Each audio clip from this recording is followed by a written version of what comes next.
মই আজি আছোঁ ৰাজদীপৰ ঘৰত আৰু ৰাজদীপৰ এয়া হৈছে আইতা আৰু তেখেতৰ এইখন ঘৰখন প্ৰথমে অকণমান আপোনালোকক দেখাই লওঁ। এইখন হৈছে ৰাজদীপৰ ঘৰ আৰু দুটাকৈ ৰুম আৰু দুটা ৰুমৰ মাজত এটাই লাইট, এইফালে এটা, এই লাইটটো এই দুটাই ৰুম পোহৰ কৰি থয়। এই ৰুমটোত সি পঢ়ে ন? আচ্ছা, আৰু ৰুম বুলিবলৈ নাই? এইটো মানে আপোনালোকৰ পাকঘৰো হয় আৰু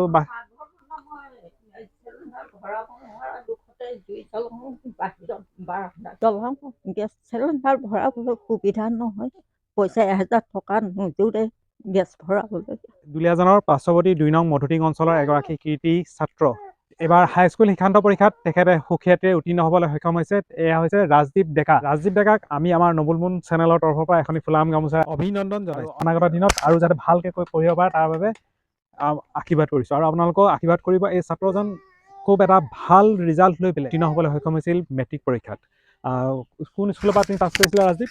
গোপীনাথ বৰদলৈ স্মৃতি উচ্চতৰ মাধ্যমিক বিদ্যালয়। আৰু তোমালোকৰ স্কুলত ফাৰ্ষ্ট ডিভিজন কিমানজনে পাইছিলে? আমাৰ 4জনে ফাৰ্ষ্ট ডিভিজন পাইছে। 4জনে পাইছে। আৰু এতিয়া নেক্সট ক'ত লগাবা নাম? দুলীয়াজান কলেজত এডমিশ্যন কৰিছোঁ। আচ্ছা, আৰ্টছত? আৰ্টছৰ। দুলীয়াজান কলেজৰ আৰ্টছত তেখেতে এডমিশ্যন কৰিছে, কিন্তু ল'ৰাজনৰ দেউতা আছে নাই? নাই। দেউতা নাই। এতিয়া মায়ে? মা নহয়, আইতাই চলাই আছে। মা দেউতা আছে নাই? মা আছে, অন্য ঠাইত বিয়া হৈ গৈছে। আৰু দেউতা? দেউতা নাই। দেউতা নাই। আইতাই গোটেইখিনি কৰি আছে। কওক, আপোনালোকৰ সৈতে চিনাকি কৰাই দিছোঁ। আপোনাৰ নামটো কি?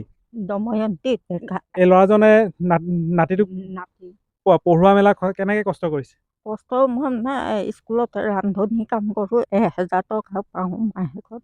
আচ্ছা, মাহেকত 1000 টকা? কোন স্কুলত কৰে? এই দুৰ্গানগৰ LP স্কুলত। আচ্ছা, দুৰ্গানগৰ LP স্কুলত তেখেতে কাম কৰে, এগৰাকী কৰ্মচাৰী ৰান্ধনি হিচাপে কাম কৰি আছে আৰু মাহেকত 1000 টকা পায়।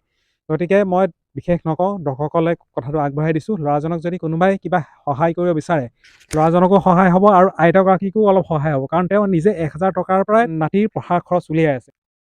যদি এটকা এটাও পাৰে সেয়াও দিয়কচোন, কাৰণ তেওঁ এই যে ঘৰটো দেখিছে যে, এই ঘৰটো নিজৰ আপোনাৰ নহয়? মোৰ নিজৰ নহয়, এওঁলোকে এই বিপুল বৰাৰ ঘৰত মাটিডৰা আশ্ৰয় দিয়াৰ কাৰণে মই ইমানখিনি আগবাঢ়িব পাৰিলোঁ।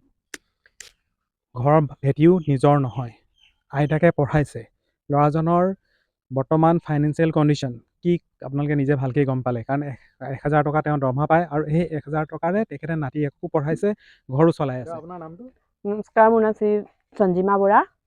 আৰু এই ল'ৰাজন যে মই ক'লোঁ ৰাজদীপক কেনেকুৱা বাৰু পঢ়াত? আপোনালোকে ঘৰত কেনেকুৱা দেখে? ল'ৰাজনৰ পঢ়া শুনাত খুবেই ৰাপ আছে আৰু তেওঁ যথেষ্টখিনি আগ্ৰহী পঢ়া শুনাৰ প্ৰতি, আৰু বেলেগ কলা শিক্ষাৰ প্ৰতিও তেওঁ বহুতখিনি আগ্ৰহী আমি দেখি আহিছোঁ।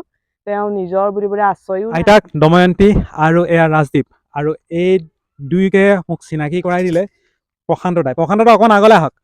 অন কেমেৰা তেওঁ নাথাকে, প্ৰায় আঁতৰত থাকে, আৰু প্ৰশান্ত দাৰ কাৰণে আজি মই এই ষ্টৰিটো পালোঁ। প্ৰশান্ত দা, এই ল'ৰাজন আৰু কি ক্ষেত্ৰত আগ্ৰহী? ল'ৰাজনৰ বিষয়ে মানে ক'বলগীয়া বহুতেই আছে। ল'ৰাটো বিহুৱে চিহুৱে আদি কৰি মানে আৰু সমাজৰ দিশতো মানে যথেষ্ট আগ্ৰহী দেই। ল'ৰাটো যথেষ্ট আগ্ৰহী, যিকোনো কথাত মানে কি মোৰ বুলি কাম কৰে, মোৰ বুলি কয় যে দায়িত্ববোধ যিটো আছে নহয়, এই বাচ্চা ল'ৰা এটা, কিন্তু তাৰ যথেষ্ট মানে দায়িত্ববোধটো আছে।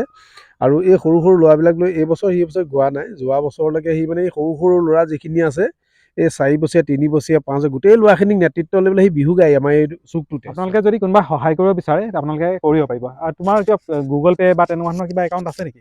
ফাৰ্মপে আছে। ফাৰ্মপে ষ্টুডেণ্টৰ কাৰণে নহয় জানো? নাম্বাৰটো কিমান? 9707476283। দৰ্শকসকল আপোনালোকে শুনিলেই, মই নাম্বাৰটো স্ক্ৰীণত দি দিছোঁ, তথাপি আকৌ এবাৰ কৈ দিয়া। 9707476283।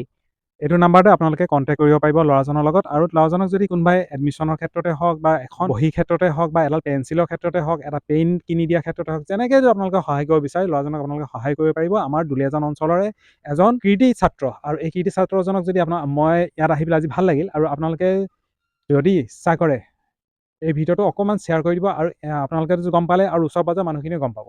ধন্যবাদ।